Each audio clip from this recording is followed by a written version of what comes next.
Olá, a arte de educar é o tema do nosso jogo de ideias de hoje. Para isso, nós convidamos Rubem Alves, mineiro, isso é importante que se diga, mineiro, toda vez que a pessoa é mineira, teólogo, psicanalista e professor da Unicamp. É articulista da Folha de São Paulo e do Correio Popular de Campinas. Quem quiser conhecer melhor o pensamento de Rubem Alves, além dessa conversa, tem os títulos de Rubem Alves, como, por exemplo, A Alegria de Ensinar, Livro Sem Fim, Entre a Ciência e a Sapiência, O Dilema da Educação, O Retorno e o Eterno, e Rubem Alves, junto com Gilberto de Menstein, foi mau aluno, e tanto que os dois escreveram um livro, Fomos Maus Alunos. Então, o livro mais recente de Rubem Alves é Quando Eu Era Menino. Rubem Alves, ele gosta de repetir algumas coisas, principalmente em crônicas e tal. Eu vou falar um pouquinho dessas repetições. Mas uma delas é se dizer uma pessoa do avesso. Eu leio as coisas do avesso, eu vejo as coisas primeiro pelo avesso.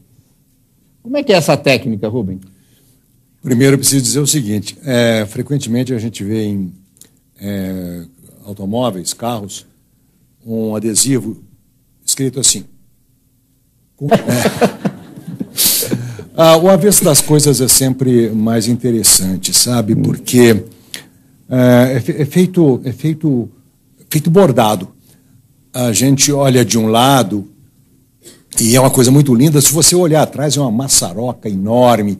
De modo que literatura se faz muito com o avesso. Literatura do direito é uma literatura desinteressante, porque simplesmente diz as coisas banais. Esse negócio de ficar olhando pelo avesso tem a ver também com a sociologia. Havia um sociólogo, um dos poucos sociólogos divertidos que eu conheço, chamava Peter Berger.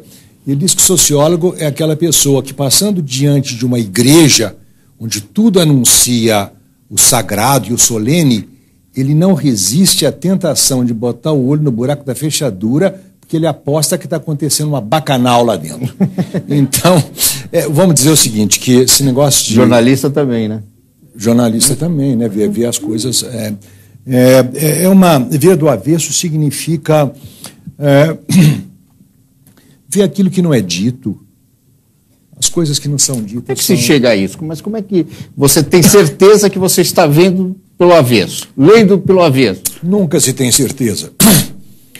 Por exemplo, na prática psicanalítica, né, o segredo é você não prestar muita atenção no que a pessoa está falando. Um psicanalista que prestar atenção no que você está falando, ele não é bom psicanalista porque ele está prestando atenção no direito. Mas o direito, se a pessoa está falando, ela já sabe. Eu não tenho nada a falar sobre o direito. Então eu tenho que ficar meio distraído, porque nessa... o Freud usava a expressão atenção flutuante, sabe? Vou dar um outro exemplo para vocês. O seguinte, as pessoas frequentemente me perguntam que horas você se assenta para ter ideias. Aí eu paro assim, estupidificado, porque as pessoas pensam que há um horário em que você se assenta e ter ideias. As melhores horas para ter ideias, para mim, por exemplo, quando eu estou dirigindo o carro, não no tráfego, mas eu estou numa estrada, eu ligo o piloto automático e aí eu entro num estado de devaneio. Esse devaneio é o meu avesso, sabe? O devaneio é o meu avesso. Ou seja, aquilo que está lá dentro de mim, por fora eu sou uma coisa, bem comportado, mas os meus devaneios me levam a lugares tão fantásticos. Ou então uma coisa que me faz entrar em devaneio, eu escrevi uma crônica sobre isso essa semana, caminhar não para fazer exercício e sarar do coração e combater colesterol, caminhar pelo simples prazer de ver, de ouvir. Por isso eu não gosto de caminhar com companhia. As pessoas começam a falar e atrapalham. Você vê, pessoas quando estão caminhando as duas, elas ficam sempre do lado direito, porque uma fala para a outra fala para uma. Estão sempre do lado direito. Mas quando você está sozinho, você vem o devaneio, vem as memórias, vê pensamentos tão incríveis que aparecem na cabeça da gente. Devaneio é isso.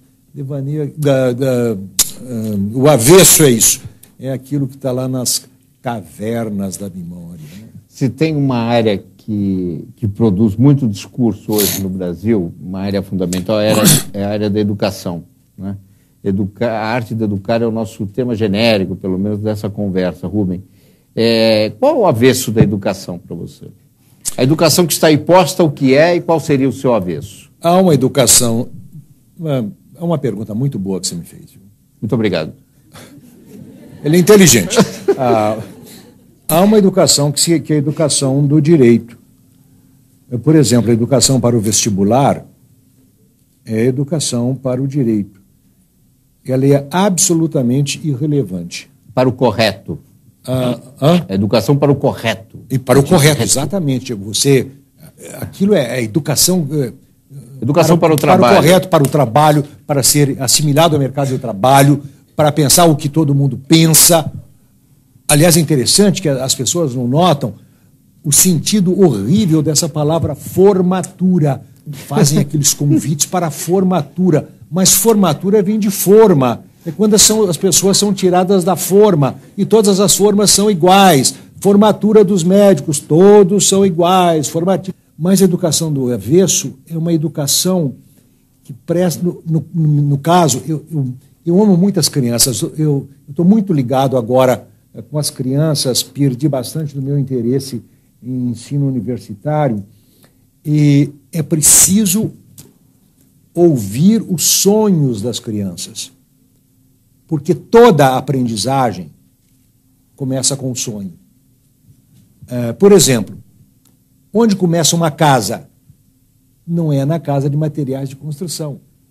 A casa começa num dia quando, parado, sem nada que fazer, eu sonho com uma casa, e sonho com a cor da casa, e sonho com o jardim da casa. Onde é que começou a aviação? Começou com um sonhador chamado Ícaro, que teve inveja dos pássaros. Depois veio Leonardo da Vinci. Depois vieram os outros que fizeram ciência. Para quê? Para realizar o sonho.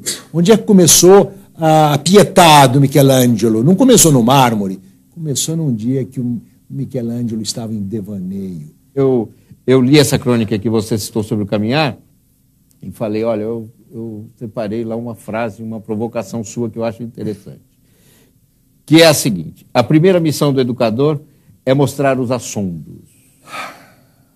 Mostrar os assombros. Parece um pouco com a literatura, né? A literatura que acomoda e a literatura verdadeira, que é a literatura que incomoda. Olha, meu filósofo favorito, Nietzsche, dizia que a primeira tarefa da educação é ensinar a ver. Com os olhos. Não, mas você veja, é ver com os olhos, mas não basta ter olho bom. O Alberto Caeiro, um dos heterônimos de Fernando Pessoa, que é um especialista nos olhos, toda a poética do Caeiro é sobre ensinar a ver. Ele dizia, não basta não ser cego para ver as árvores e as montanhas. Então, não é questão do órgão. Há muitas pessoas com olhos perfeitos que simplesmente não enxergam nada. E aquele poeta William Blake também perceber da linha fria do horizonte os beijos merecidos da verdade. Isso aí você veja, isso aí não é real, tá vendo? Exatamente, quer dizer, isso é fantasia, ver outra coisa, né? Então, é preciso ver. Os gregos diziam, e vocês vão concordar com eles, diziam que o pensamento começa quando a gente fica estupidificado. Eles não tinham essa palavra, eu estou tentando traduzir. Fica assombrado, abobalhado, extasiado diante de um determinado objeto.